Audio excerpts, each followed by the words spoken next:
আর দুদিন বাদেই বিদায় নেবে বাংলা ১৪৩২। শুরু হবে বাংলার নতুন বছর।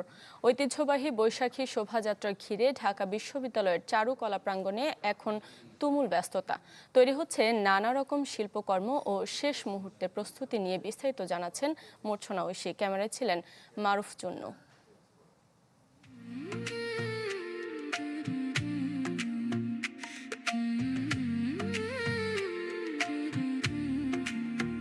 পায়রা, ঘোড়া, হাতি আর পেঁচা এমন শিল্প কাঠামো ছাড়া বৈশাখী শোভাযাত্রা কল্পনাই করা যায় না। প্রতি বছরের মতো এবারও ঢাকা বিশ্ববিদ্যালয় চারুকলার বর্তমান সাবেক শিক্ষার্থী শিক্ষকরা এইসব শিল্প কাঠামোয় বুলিয়ে দিচ্ছেন শেষ মুহূর্তের আঁচড়।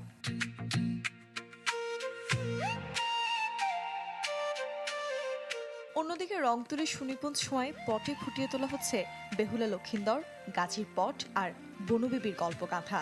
১০০ ফিটের এই পটচিত্র হতে পারে বিশ্ব রেকর্ড।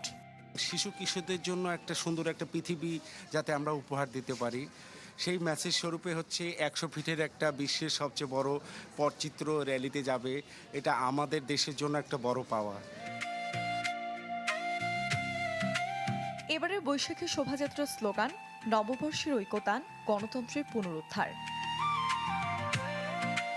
আলোচকরা বলছেন এবারের শোভাযাত্রা থেকে সত্যিকার অর্থে মঙ্গলময় বার্তা পাবে দেশ, যেখানে জাতি ধর্ম বর্ণের বিভাজন নয়, বরং থাকবে বৈচিত্র্যের জয়গান।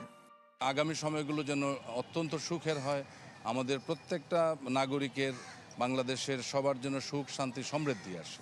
এ কারণে আমরা এভাবে প্রতিপাদ্য ঠিক করেছি।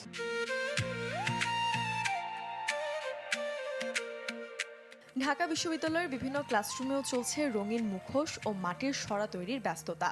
ঘনিয়ে আসছে পহেলা বৈশাখ, তাই দম ফেলার সময় নেই কারো। অনেকেই ভুলেছেন নাওয়া খাওয়া।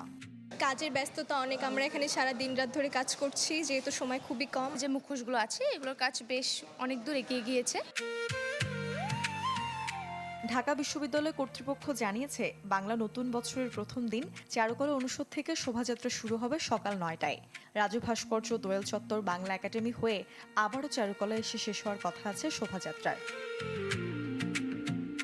এত সব কর্মযজ্ঞ সবটাই বৈশাখকে বরণে। হাতে ঘোড়ার পিঠে চড়ে আসবে বাংলা ১৪৩৩। পটে আঁকা বনবিবির উপাখ্যান আর শান্তির পায়রায় ফুটিয়ে তোলা হয়েছে শোভাযাত্রার এবারের প্রতিপাদ্য প্রাণ প্রকৃতি রক্ষায় শিল্পের জয়গান। মূর্ছনা ঐশী, চ্যানেল 24, ঢাকা।